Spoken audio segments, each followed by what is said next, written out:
بسم اللہ الرحمن الرحیم۔ بسم اللہ الرحمن الرحیم۔ زکوٰۃ کے مسائل۔ زکوٰۃ کے متعلق ایک اہم مسئلہ یہ ہے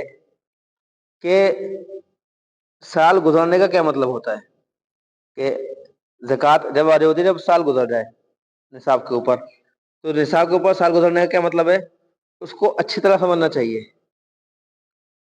اس میں کنفیوز رہتے ہیں بہت سارے لوگ۔ ایک تو زکوٰۃ کے لیے سب سے پہلے چاہیے کہ آدمی اپنے نصاب کے دن کو یاد رکھے، جس دن وہ صاحب نصاب بنا تھا اس نصاب کو یاد رکھے۔ یہ بہت زیادہ اہم اور بہت زیادہ ضروری ہے۔ جو اکثر لوگ جو ہے اپنے صاحب نصاب والے دن کو، جس دن وہ صاحب نصاب بنے تھے اس دن کو یاد نہیں رکھتے، حالانکہ رکھنا چاہیے۔ تو جو لوگ ویڈیو سن رہے ہیں اب تک صاحب نصاب نہیں بنے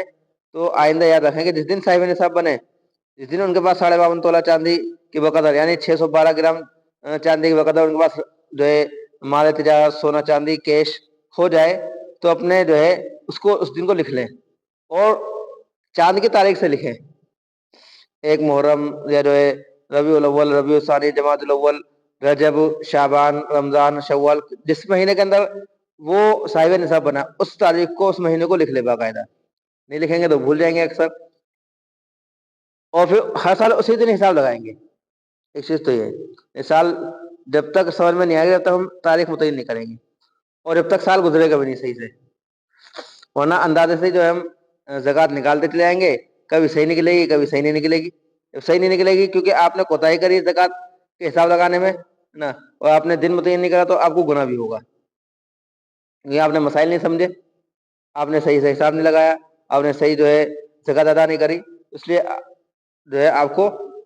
کیونکہ آپ کے اعتبار سے آپ نے حساب لگایا اندازے سے، تو آپ نے زکوٰۃ نکال دی پوری نہیں نکلی کیونکہ آپ نے صحیح جو ہے حساب نہیں لگایا، اس لیے آپ کی کوتاہی کی وجہ سے اب وہ گناہ ہوگا۔ اس لیے ایک دن جو ہے اپنے صاحب نصاب کو یاد رکھیں۔ ہاں اگر اکثر ہوتا نہیں رکھ پاتے نہیں رکھتے تو اب حل کیا ہے؟ حل یہ ہے کہ پھر ایک دن متعین کر لیں اور ہمیشہ ہمیشہ کے لیے متعین کریں۔ اس دن کو بار بار بدلنے کی ضرورت بھی جو ہے آدمی کو نہیں ہوگی، یعنی کہ اس بار تو 1 رمضان کو حساب لگایا، اگلی بار 10 رمضان کو حساب لگایا، اس اگلی بار جو ہے رمضان کے بعد حساب لگایا،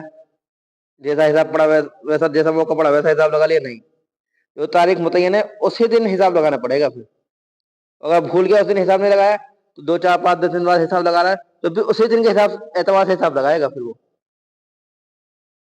یعنی کہ مثال کے طور پر 1 شعبان متعین کری، اب بھول گیا رمضان آ گیا، رمضان میں حساب لگا رہا ہے، نہیں رمضان میں حساب لگا رہا ہے تو 1 شعبان کے اعتبار سے حساب لگائے گا وہ۔ اور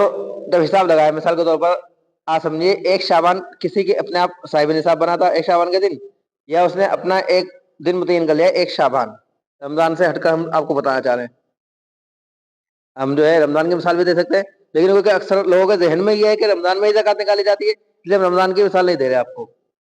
ہم دے رہے ہیں آپ کو شعبان کی مثال۔ مثال کے طور پر ایک آدمی نے 1 شعبان متعین کرا، شعبان کی 1 تاریخ متعین کر لی، تو شعبان کی 1 تاریخ میں دیکھے اس کے پاس کتنا مال ہے۔ اگر پہلے سے ہی زکوٰۃ کا مالک ہے، وہ صاحب نصاب ہے، زکوٰۃ دیتا وہ آ رہا ہے، تو جو 1 شعبان کو اس نے حساب لگایا، اتنے مثال کے طور پر اس کے پاس 5 لاکھ روپے جو ہے بنے، جو اس نے حساب جو جمع کیا کیش سونا چاندی اور مال تجارت ان کا حساب لگایا، اس کے پاس ان کی رقم بنی اس کے پاس 5 لاکھ روپے، پہلے سے زکوٰۃ دیتا ہوا ہے کیونکہ پہلے بھی وہ صاحب نصاب تھا، تو اب جو ہے اتنی رقم بنی ہے تو اب جو ہے 5 لاکھ روپے کی زکوٰۃ وہ 2.5% کے اعتبار سے دے دے گا، 5 لاکھ کے جتنے بھی 2.5% بنیں گے۔ اسی طرح ایک آدمی ابھی تک جو ہے صاحب نصاب نہیں تھا، اس سال اب صاحب نصاب بنا ہے، اس نے صاحب نصاب بننے کی تاریخ یاد نہیں رکھی، اس نے مثال کے طور پر 1 شعبان متعین کر لیا، تو اب جو ہے اس نے جب حساب لگایا تو اس کے بعد 5 لاکھ روپے بنے۔ 5 لاکھ بننے کے بعد تو کیونکہ اب یہ سال نہیں گزرا ہے اس پہ، اب کیونکہ اب جو ہے یہ 1 شعبان سے کچھ مہینے پہلے یا چند دن پہلے ہی جو ہے وہ صاحب نصاب بنا ہے، اسے یاد بھی نہیں ہے تو اس لیے 1 شعبان متعین کر لیا اس نے، یاد ہے تو اس سے پہلے ہی کی جو ہے تاریخ متعین کرے، بہتر ہے جو زیادہ قریب ہو نا تاریخ صاحب نصاب بننے کے وہ متعین کرے، یعنی کہ کوئی بھی اندازے سے کوئی بھی بہتر ہی ہے، لیکن اب یاد ہی نہیں ہے اور پہلے سے دیتا ہوا رہا ہے تو پھر جو ہے کوئی سی متعین کر لے گا۔ لیکن ایک آدمی کو لگ رہا ہے کہ میں 2 مہینے پہلے صاحب نصاب بنا تھا، تو 2 مہینے پہلے کی کوئی تاریخ جو ہے اندازاً وہ متعین کرے، ٹھیک، تو اگلے سال وہی تاریخ آئے گی، مثال کے طور پر 1 شعبان متعین کری، 1 شعبان جب اگلے سال آئی اس کے پچھلے ساون میں